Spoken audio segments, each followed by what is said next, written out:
Hey everybody, welcome to Field of Dreams on ACTN. I'm Steve David and I'm your host. Viewers, I've got a treat for you this morning. I talk in the morning. Tonight, my head is gone. Yes, I have a treat for you because we want to talk football. And I have the two best at talking football for you. And I would introduce them and then we would go further. Jamaal Shabazz, welcome to the set, Jamaal. Thank you, Steve. Where have you been, bud?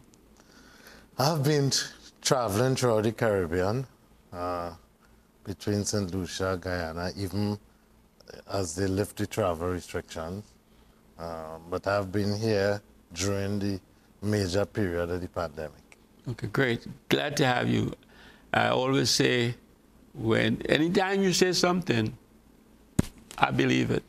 So, and you talk from the heart, so I like that. And then I have my real buddy now, Anthony Clark, who always talk from that. Welcome to the set, Anthony. It's always a pleasure, Steve. Thank you very much. Glad to have you too. So, viewers, you have the two best in the business at talking football. So we're going to do barbershop discussion. We're going to wait for questions because there's so much happening in our football now. We have a whole coaching staff, foreign coaching staff with the women. We have Angus, who just came back from doing okay in the Gold Cup. Is it the Gold Cup? Yeah. And there's rumors buzzing around and all of that. So there's a pro league that is supposed to be going on and nothing happened in that for a few years. And there's a bunch of other things. So I would like Clarky open up first today. You want to open up this morning? Yeah, that's fine.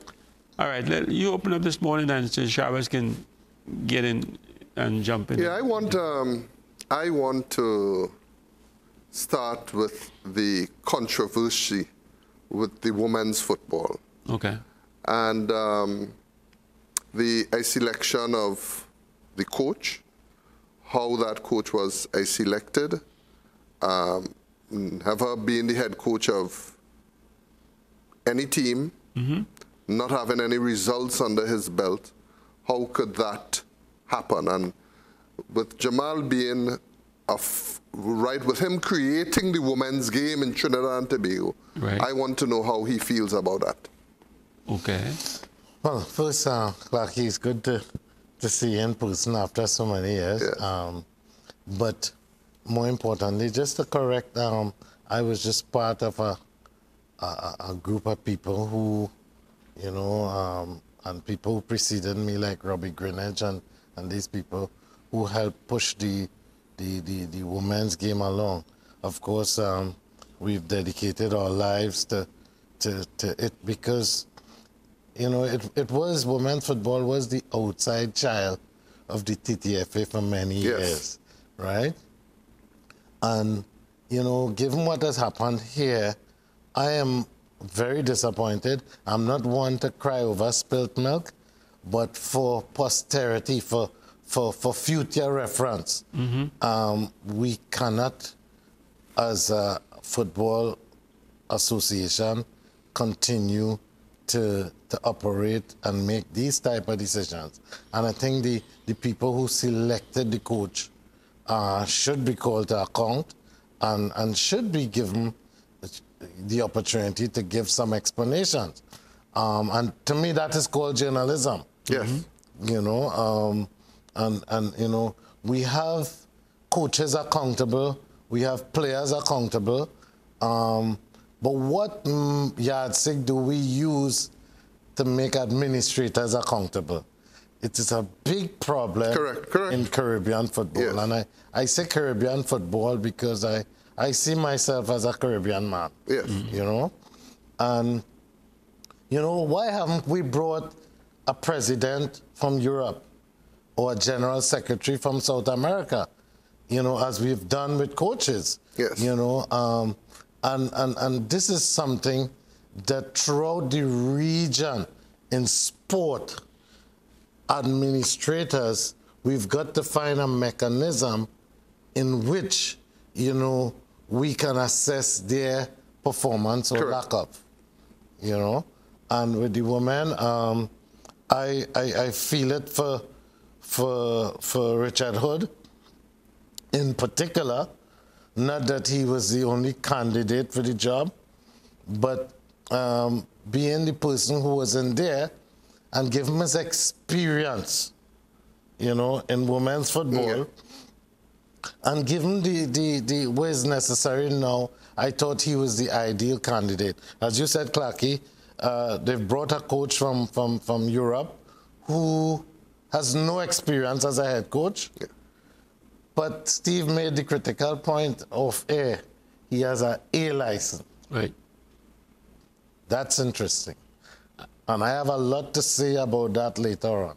And we, as nationals, I don't think we have people or enough people with an A license here. So why we make that a criteria?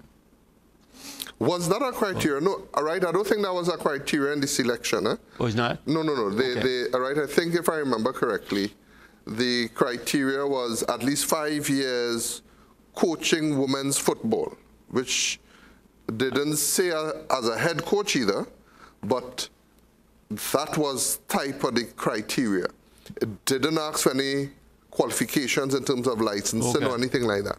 But this guy never coached. He never, right, was the... Never coached a national team or never coached? Never, right, he was never a head coach of any team. Okay, never a head coach. That's the right word. Right, so the results are not his. Right. Even if, so he has no results in terms of team. So you can't judge his performance because he was not in charge of any team. He may have assisted, but the credits go to the coach for the decision making. So when you come down, and it's not only the head coach, there's the goalkeeper coach, right? The goalkeeper coach. All the coaches. All the coaches, right? And especially the goalkeeper coach. And I have a sore point there. The goalkeeper coach is, and forgive me, Steve, is another white guy. Right? He came from Europe on a holiday in Tobago and decided that he liked Tobago and decided to stay. Played for Tobago United. I can't remember his name. Jamaal, you know his... James Beard, is it? James Beard, yeah. Or the goalkeeper. Yeah. Yeah. And has no real experience or right track record under his belt, you know, to say that. And he went up against Nigel Neverson, Trevor Nottingham, and this one from police. Fonset. Adrian Fonset. Yeah. Right? Glennon Fonset. Right, Glennon Fonset. Adrian is the dad, sorry. Yeah. And those are 3 experienced Coaches. local goalkeeper coaches. Yeah. So I don't know what Jamaal has to say about that as well. Well, to Jamaal, I know you, going way back, you took these girls, or some girls, including Maley and these people, from since they're young, and you've been involved and doing all the dirty work, and now we bring them to a point where we're starting to see the end of the tunnel, or see light on the ability on our women. So how do you feel now, knowing that it looks like it's heading back down? Well, you know, I remember Dr. Iva Gluder when she came into women's football in 1998, right? And the first thing she did as an administrator was to help develop a strategic plan with Dr. Anthony Watkins. And part of that plan was to use the U.S. university system to develop our female players on and off the field and develop a cadre of professionals. And we sent 33 girls during that period of about 4 years to 5 years to scholarship in the U.S. And, you know, this was out of a squad of about 36 players, you know, and of the 3 who didn't go, 1 became pregnant at an early age, and 2 ended up playing professionally, which is Tasha St. Louis and and Kenya Courtney, Yes. we call Yaya, she's still in Europe. And now these players are in the mid-30s, some of them late 30s, and I felt that there was, if it's an experiment to appoint this staff, because in terms of competency, we have nothing to judge them on. They have no track record. So if we are experimenting with them, because this is... It is an experiment. Right, why not experiment with our females who've been through it all, you know, as players, and are coaching now? Right. You know, what I'm hearing is that there's an effort to bring them back as players. This is, to me, It's this madness. is not us going forward. I would have liked to see maybe Mealy being a manager on the team. I would have liked, and no disrespect to the people chosen, people like Ayanna Russell, people like Dernell Maskell, they're coaching. Right. You know, and their experience, right, must mean something as past players. But if we experimenting with that lot, why can't we experiment with that group and help them to grow with the program? Correct. Correct. And now, who is responsible for all this that's going on? Not our technical director? Do you know? Clarky, do you know? I would assume that the technical director has a major role in this. You have to realize, Steve, that there is a normalization committee that is made up of non-football minds, people who... So they obviously will weigh on the advice of the technical people, especially in terms of a selection of a coach. I know that there's a selection committee made up of course, the technical director, Chinapu and Janelle James, I think. And Janelle James. Yeah. Right? But at the end of the day, the technical director is the one who is in charge of that group.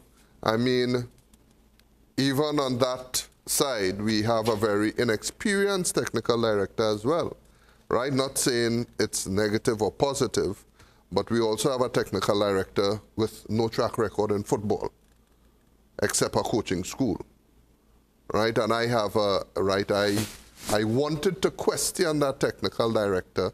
Right, we are good, right? I communicate well with him, right? But in terms of how his selection was made and his experience at that level, that's the only thing I'm speaking about. That has some questions, some underlying questions there as well. All right, let's not go down that road yet. Jamaal, since I have you here, and I like to, even though we're bringing up problems, we like to add solutions to the problems. So if you were in a spot where you can make the call on the women's program now, tell us systematically, what would that be? Well, I think I would like to see some of the players who've reached the end of their career and have pursued licensings and coaching be brought as, you know, auxiliary staff, right? And not just with the senior team. Sometimes we think the senior team is the program. Correct. You know, there are other teams in the program, the younger teams. In fact, I would have preferred that we enter the under-14 girls rather than the senior Correct. girls, because there's still a lot of doubt concerning the composition of that squad, right? Especially coming off the pandemic layoff, you know? But those are not my decisions. But as you say in correcting it, I would like to see a definitive move include and to train and to bring up to a level through mentorship programs. FIFA has a mentorship program for women's football. Why haven't we sent 2-3 of our girls on such a program? And a lot of it is online, you know, and FIFA is taken up because, you know, why aren't we trying to develop? Yeah. And again, this is nothing against foreign coaches. Right. Right? And when I speak, I talk about the region as a whole, because in the Caribbean and Africa is one of two of the only continents where, you know, our people can get the head coach's job. I mean, realistically, when you look at Europe and North America, you know, Caribbean people, African people don't have head coaching job, the manager job, the real gaffer decision-making jobs, you know. And the yardstick we use is UEFA A license, UEFA Pro license. But the Caribbean administrator has not developed a pathway for our coaches in the region to acquire that. And it has been left up to Stuart Charles, Dennis Lawrence, Jason Scotland now, you know, to be very ambitious and invest in themselves. And I say, yes, coaches need to be ambitious and invest in themselves. But part of the development of football is coach education. Correct. And I'm going to make a controversial statement, because him and I have been in football, Keith Leclerc I'm talking about, on the opposite sides of the political fence. But you got to give that guy credit when it comes to structures, especially as it related to coach education in Trinidad and Tobago. And I have sat with him on 2 occasions in selecting national coaches. He would lay out a criteria. He would have an interview process. You know, he was very methodical in that approach. Right, and I agree with you with that. I wish he stayed there, though. Of course, he's very aggressive and opinionated, and I'll still, you know, have the time of day for him. And then there's Anton Cornell, who also, we had Hayden Martin, we have people like Kenny Lai. You know, we have people who can be utilized in this whole question of coach education. I'm glad you stopped there. We're going to take a break now. We're going to pick up on where you left off. Viewers, will be right back after the short break. For too long in football, especially after Jack Warner, we've been more concerned with who lead than where we going. Yes. You know, there's this obsession of who is in charge. Right. And very little of where perception of where we going. Yes.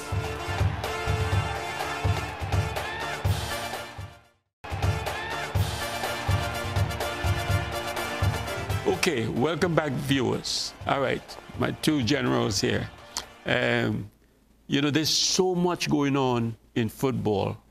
And Clarky and I have been having some discussion, Jamaal, on who our next presidency should be. I advise him to run. Don't want to do it. So let's talk football, guys, about generally all the issues we're having with the different leagues. The presidency, after the normalization committee leave, what is going to happen to our football? So I'm going to open that up. Right. Let me tell Jamaal what I suggested in terms of a president. Now, I understand this is besides our constitution, because I know that our constitution has to change, right? And I'm saying that we need stakeholders. The president should not be elected by the zones, right? Right, let's be fair. The majority of people in football are not university graduates. The people that are running the zones are not university graduates. But yet these people have the choice to select someone who is going to run the millions of dollars to run football.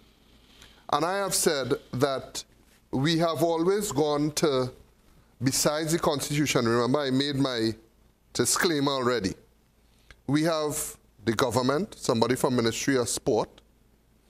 We have our stakeholder, right, CONCACAF. We have Caribbean Football Union. We can't have a representative from right, local football, right? And these people should get the applications and review the applications and make a selection process. You're leading him down the wrong path. No, wait, I'm just telling him what I know. I'm just telling him what I said. I don't want you to lead him right? down. I'm just telling him what I said. He will have his, trust me, Jamaal has his own view, right? Jamaal has his own view. Okay. And I said because, and then now, the board should also be made up of, right, someone from the ministry, the permanent secretary maybe, right? Maybe 3 people from, right, the association, and, right, somebody from either CONCACAF or Olympic Committee or something, whereby you have people of sporting reputation and part of the stakeholders being in the decision-making process of how football goes forward. So when you go to the ministry now for funding, they would have already been part of the decision-making process, and therefore they could be an ex officio member, you know, but have them as part of the process. So that is what I had put on the table. You're a dirty dog. Yeah. All right, Jamaal, I want you to hear what you have to say. Well, Clarky, I heard Clarky about that. It's so interesting, that observation. Yeah. I've known Clarky many years. I told him the other day on a chat he was a controversial player. Yes. Clarky was one, I just want to digress a bit first. Right. Clarky was one of the reasons I stopped being a goalkeeper and firmed up my coaching. Because when I looked alongside me, just a little ahead of me, there was John Granville and Earl Carter and these guys. Right. Alongside me was Errol Lovell and Alan Millett.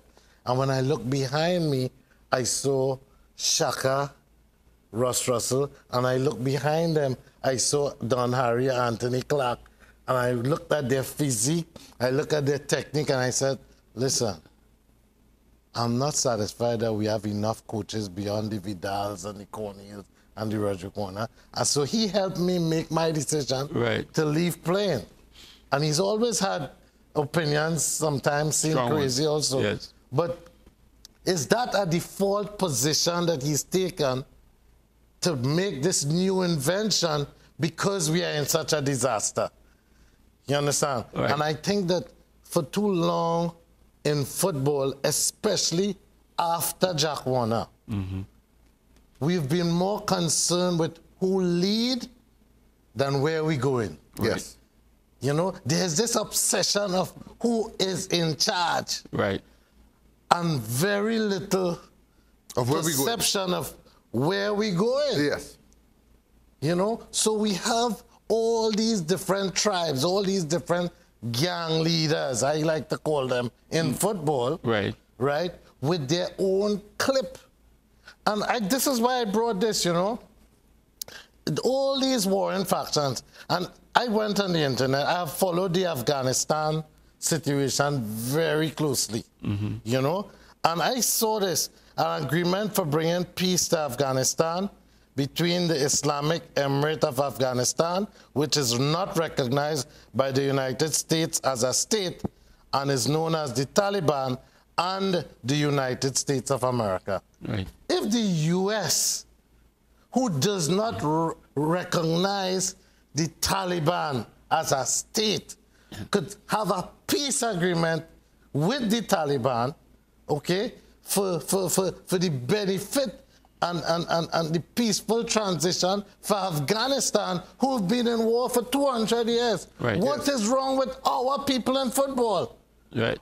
Where is this group feeling that football must come first, whether I am president or not, whether I am national coach or not. Right. You know, and there's this, it reminds me of this thing in the Bible.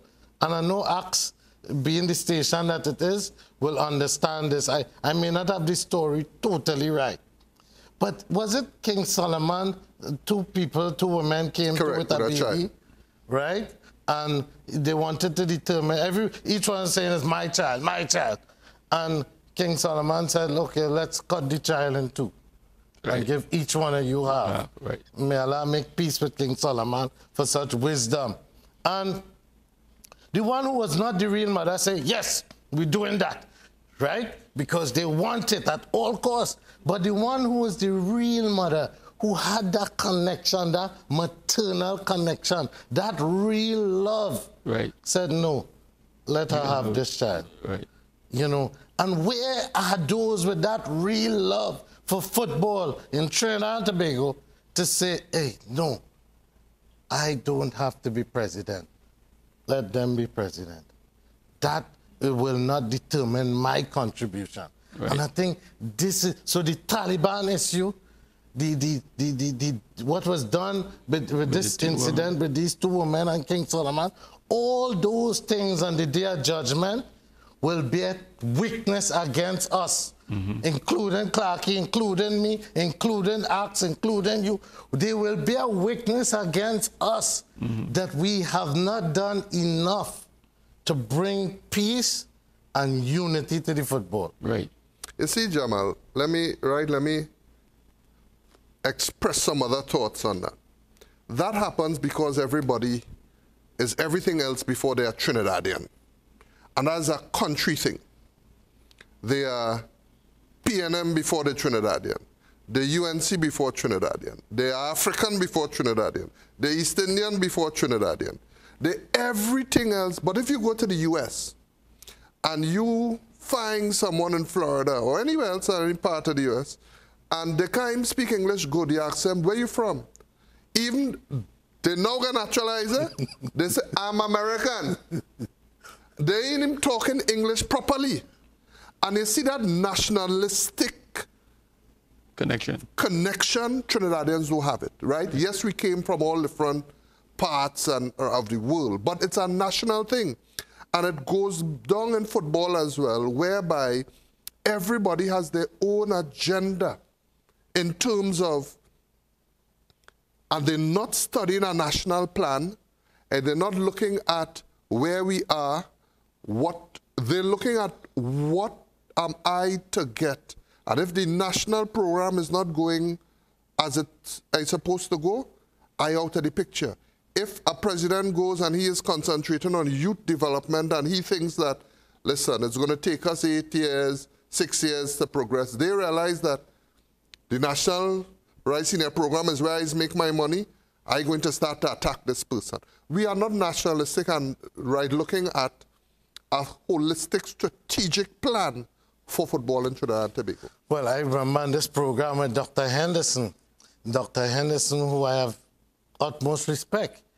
He said, we don't need UEFA to come and show us how to run a league. And then there were a lot of people who saying, why must FIFA interfere in our business and send a normalization committee? But listen, the sons and daughters of ex-slaves and ex-indentured laborers have not been able to come together and solve our problems. Correct. Yes, correct. So the old colonial master will use this opportunity to come. Maybe we think, they have a ulterior motive, but who are we to say that their main interest is not just to see peace? Correct. You know, and we've not had somebody after Jack Warner, for all the negatives is said about him, who will bring the forces together, you know? And then there has been this absence of that will to submit my eye Correct. For the us. Us. You know, and everybody's a superhero because we grew up on that. Batman solved the problem. Superman. Spider-Man. Spider-Man. Then we got a woman. Wonder Woman. Yeah. And then we got a black man, Black Panther, because now we see, and everybody rushed to say, well, look, we're a superhero now. But that has not helped us. That's right. You know, and how do we solve this? Listen, there needs to be some kind of meeting of the minds. And people, we have got to stop hating on each other and stand on the issues that are common in football. Competency. Correct. Sincerity. You know. Integrity. Yes. You know, these are words that have played, right? But no, how did we know Jesus, peace be upon him, was the person to follow? Right? Mm-hmm. How today, you know, and he did not have a whole set of people follow. He had just 12 men. He also had divine connection with God, right? But yet he used to consult with his disciples. Yes. Who are these men today who become president or who become general secretary or who run in a league and they don't want to consult with nobody? Correct. And this is a man who had direct contact with God. Mm-hmm. Who are these men? No, unacceptable. So we got to select our leaders and look for these qualities. The ability, in Islam we call it shura, to make mutual consultation with the people. Because when we do that, then even the zones who Clarky now knock out, mm-hmm. and they will come next week for him, I know it, and the war will continue. Right. Right? Even the zones now could have a say. You understand what I'm saying? But the leadership have got to understand the consultation process. And they criticized John Williams. And before that, they criticized Tim Key and Jack Warner. But all the people who come after, including the Wallace administration, have come with Superman. Yes. One man appoint everybody and appoint the assistant coach. No, a coach at that point, the assistant. Right? Mm-hmm. And the federation or the technical committee could say, okay, but we want these people and the staff to learn or whatever, you know, as part of the interest of development. But there must be some more consultation with the leaders, right? And those who are led. Correct. You know, because Facebook, social media has given, I see people who never kick a lime saying Wenger ain't good, Mourinho ain't good. And then expert opinions. So the social media has given the world, you know, a voice. You think the Taliban, for all their badness, could go back and run Afghanistan in the way they did 20 years ago? It's not going to happen. You know, the people will become resilient and stand up because it's in our nature to stand up for justice, right? Who would have thought that the reign of Jack Warner would have ended? You know, when you look during the heights of his reign, how dominant he was and how the world bowed at him. But where is he now? Yes. You know, there we have seen a force greater. You know, and our leaders have got to keep that in mind. Yeah, no, Steve. I'm glad you said that because same thing I'm thinking. Everybody's in it for what is in it for me and not to give back to the younger ones coming behind. And that's what I think is the main thing.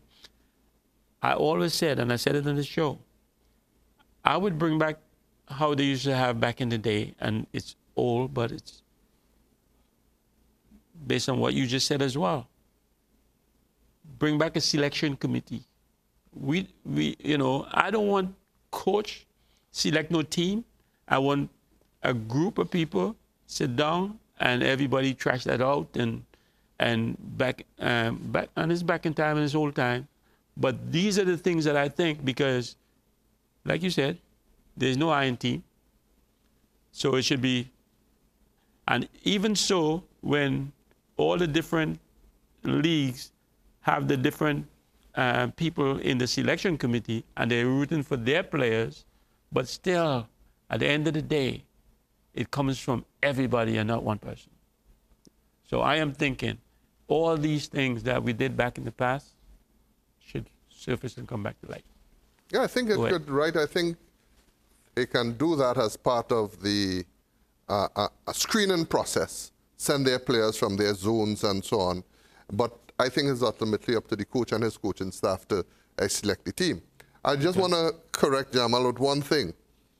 I just put out that No, you didn't. That proposal. No, because I also said, Jamaal, and I want you to consider this as right in the next segment as well, that the president should be a paid position. Because presently, the president is a voluntary position. So the president should be a paid position, and you have a professional focusing on this, whoever we choose, but he must be paid for what he is doing. Because at present, our president is an unpaid position. The general secretary is paid, the coach is paid a ton of money, but the person that is overseeing this entire program is voluntary. And I think that is something that has to be corrected. Steve? Okay, Jamaal, I heard him. I don't want you to hear him because he's trying to take you down a road that you don't want to go. So we're going to take a break now. When we come back, I will ask you to open up and tell me some of the things that you've seen that you would like to see change or get better. Viewers, we'll be right back after this short break. We need to go back and concentrate and rebuild our zonal football, right? Because our national team and our selection process is basically only from the professional teams now. We don't find a Louis Castillo again, who playing in the Mayaro League, but working as a mason, right? Didn't go to the school, not playing. We don't find the Louis Castillos again. Right.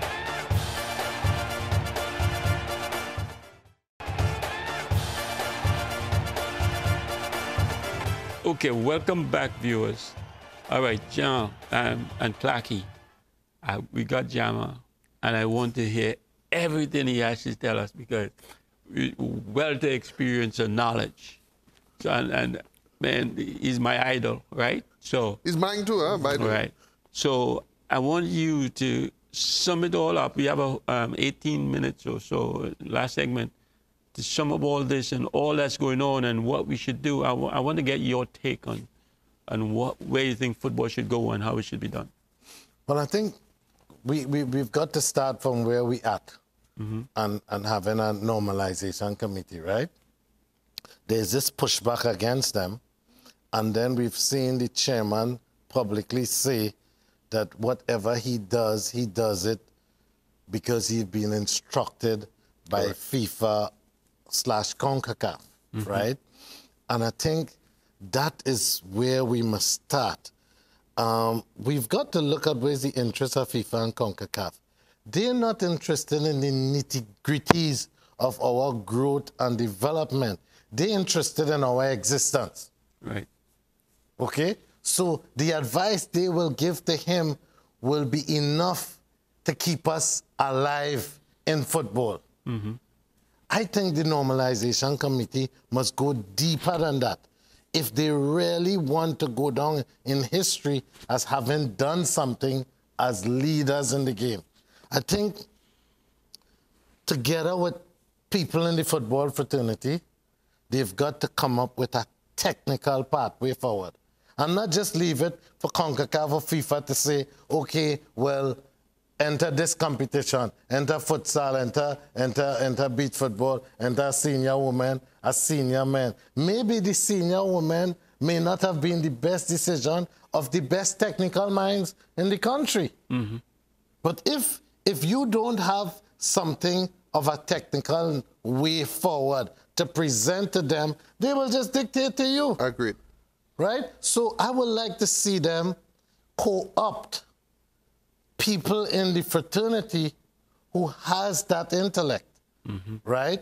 Similarly, the game have been hurt, the image of the game have been hurt with character assassinations, with mudslinging, you know. We've got to get some PR experts in there and negotiators who can sit with warring factions and bring about some kind of commonality, right? And then there's the whole question of governance and how we go forward. Yes, FIFA says to them, you can do what you want, you report into us. Okay? But as I said earlier, you know, they now can be, you know, very, very perceptive and very strategic and understand that FIFA and CONCACAF not living with Keith Lucloy, they're not living with Jamaal Shabazz, they're not living with Anthony Clark. You know what I mean? It's the normalization committee living with us. Right. And we are monsters, right? So therefore, they have got to find a way to, you know, deal with us, deal with the stakeholders, and come up with a way forward. Yeah. Okay? You know, I've said it before. FIFA, and they have a generic template in how they want the thing to go. And may Allah bless them for that. But that is very general. You know, so the normalization committee have got to think outside the box. You know, they've got to think, how do we get these people together? Let's consult with them, you know, in different areas, you know, and let's take the time. Or, since they're all full-time in other areas, they can, you know, get somebody full-time technically, public relations, marketing-wise, and governance-wise, hire 3 people, okay, full-time, right? Even if it means a bit of their salary from FIFA, you know, who now would be able to drive that process? You know, and when that happens, I think we will have a technical way forward that all the minds could say, the best mind could say, oh, this needs to be changed, that, you know, the governance people could have something to look at, you know. But if we just wait on FIFA and CONCACAF, we will hear the extension of the normalization committee. That's what I have been saying. Because it is impossible. That's what I've been saying. And then there are all these forces behind the scenes who Fighting just want to see the back of the normalization committee so that I, King Tut, could be president because I have the most money. I, King Tut, need to be president because I have the most ideas. And, you know, all these eyes again. You know what I mean? We need to change back the alphabet. When you was playing, Steve, you know, the alphabet was A for apple, B for bat, C for each other. You know, football need to change back the alphabet. The C had to mean C for one another, C for football. You know, the C now in our football alphabet is C for my league or myself. Yes, and decisions are made in the Pro League, in the Super League. Well, not so much the Super League, but decisions are made, I could say, especially in the Pro League, where I belong, in a manner as to determine to block a side here for this one to be president, or tackle a side here for this one not to be president, and those kind of foolish things, you know what I mean, when we need to see for football. There's the point. Yeah. And right along with that, Jamaal, is I think now is the time that those technical minds could come together, because I have voiced on this program on many occasions that we need to go back and concentrate and rebuild our zonal football, right? Because our national team and our selection process is basically only from the professional teams now. We don't find a Louis Castillo again, who playing in the Mayaro League, but working as a mason. right? Didn't go to the school, not playing. We don't find the Louis Castillos again because the league and going into the minor leagues and so on. And we had a program, right, a couple of weeks, right, about that here. So now is the time to plan and rebuild our zonal football and make sure that every zone has football. Yes, the elites from the zone and right, the professional league as well can end up seeing somebody from Rio Claro who nobody ever see, who not playing for the San Fernando Giants and the and the La Joqueta Rangers and so on, but playing in a minor league. So in terms of the range of players that we could get now again, because there are players out there that don't have the money to come to San Fernando to train, but there's no longer the leagues, the Hyman League or the Rio Claro League again, and you cannot find these diamonds in the rough anymore. So in terms of the footballing minds as well, even though the normalization committee is there, right? Because we are fragmented, the footballing minds could come together and say, okay, when the normalization committee come out, we could propose this to the normalization committee. We're not coming together, we just fragmented. We could come together and decide, listen, let us plan now. We have 2 years to make proper planning because we have a vision of where we want our football to be. Definitely. And the zones are an integral part of rebuilding Trinidad and Tobago football. And we could put together a proposal, and I submit it, or even if they don't accept it, when we take back over, we have a plan already of how this is going to be implemented. And I think that's why I keep attack Dr. Henderson. Dr. Henderson and Ken Butcher are two people that I can see who are able to reach the different factions. They have a decent relationship with a lot of people. And, you know, they've had that activity in football. We need people like that who will reach out, even though they're not appointed by the normalization committee. Because remember, the normalization committee are not people who was involved in the football. Correct. I've always been saying that. Right? So we need people who have that desire to reach out to them and to reach out and start this process. And then when they're able to bring some factions together and hold discussion and thing, and we come up as Clark and say, listen, we were not appointed by you, but this is what we have brought to the table as experience and stuff. Correct. Take a look at this. Take it to FIFA, take it to CONCACAF, take it to Buana. Take it to the master. You know, go long time with them pictures. We used to call the master Buana. Yeah, take it to Buana and let me see what could happen. Humble, so.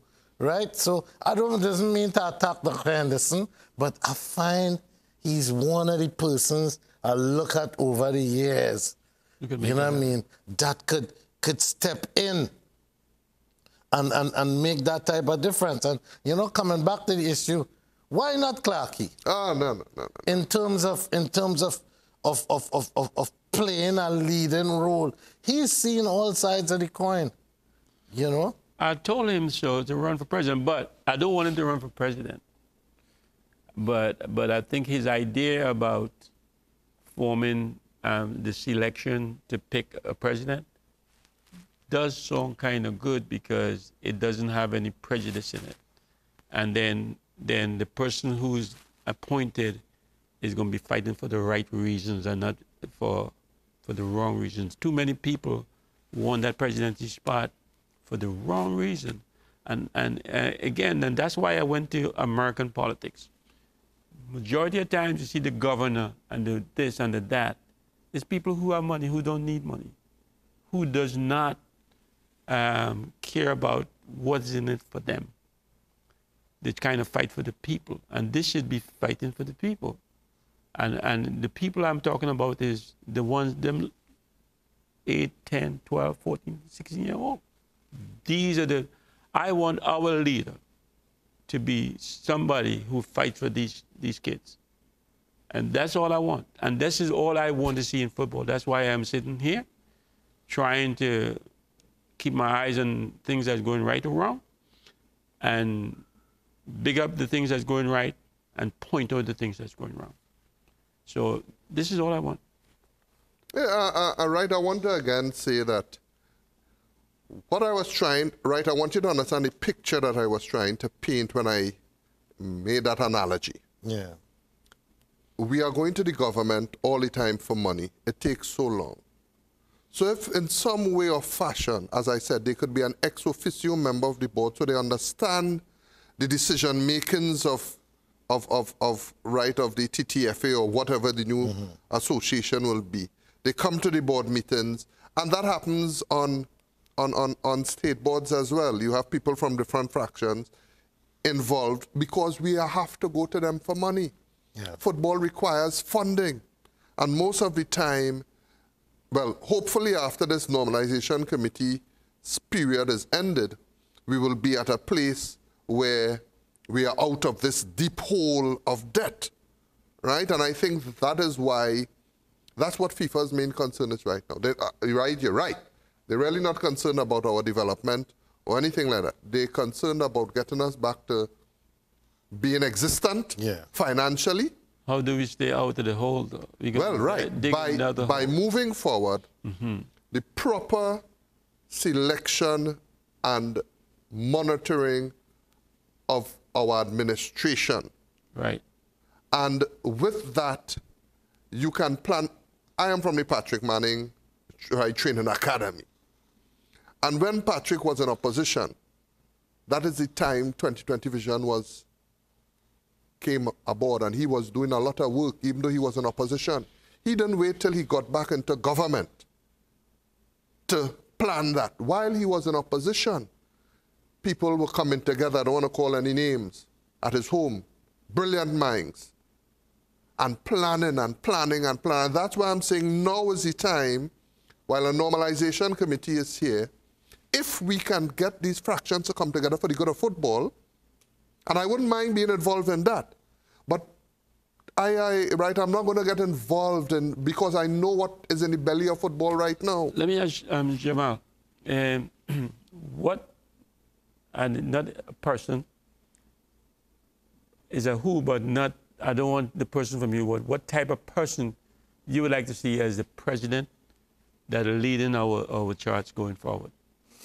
Well, I think for the first part, I would like to see somebody who has a football vision, you know. Also for the business side of things, because world football have become very economic in nature, right? And very commercial, right? But they must also have the ability to give people the opportunity to share their views and to listen and to take on board ideas that come from different sectors, okay?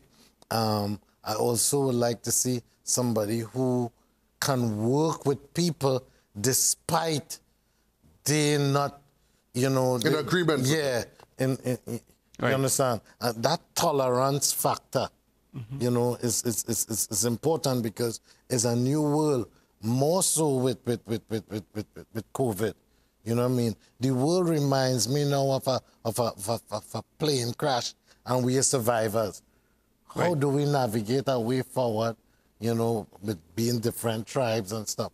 And you know, that, and the important point you said there, and Clarky made it, about payment. We need somebody who not dependent on the purse. So then I think, and I wrote an article like that in Wired some years ago, that FIFA should pay the presidents of the member association. Yes. Right. So that temptation to mismanage or wheel and deal, you know, you know, so those are some of the qualities I would like to see. And then if the coach is getting 25,000 US, the president, of course, must get more than that. So he will be well paid. He's gone back in how much he think. I think that is why he's waiting on to fight for this. Not at all, not at all. Anyhow, I think we come to a close, guys. Jamaal, as usual, thank you so much for being here. And I need you to come on a little bit more, and the viewers would love to hear you. Appreciate you so much. Thank you. Thank you very much for having me. All right. And Clarky, as usual, thank you, bud. Always a pleasure. You're going to be always my buddy, even though you have a certain part of the nation that you back, the presidency. You know what I'm talking about. He knows what I'm talking about as well. ACTN, thanks for the opportunity. Viewers, thank you as well for tuning in every Monday night, and we repeat on a Tuesday at 1 and a Saturday at 1. We have a Facebook page, you can check us out. We have an email address, feedofdreamtt@gmail.com. You can drop us a line. This show has ended. Go in peace. My name is Steve David. Good night.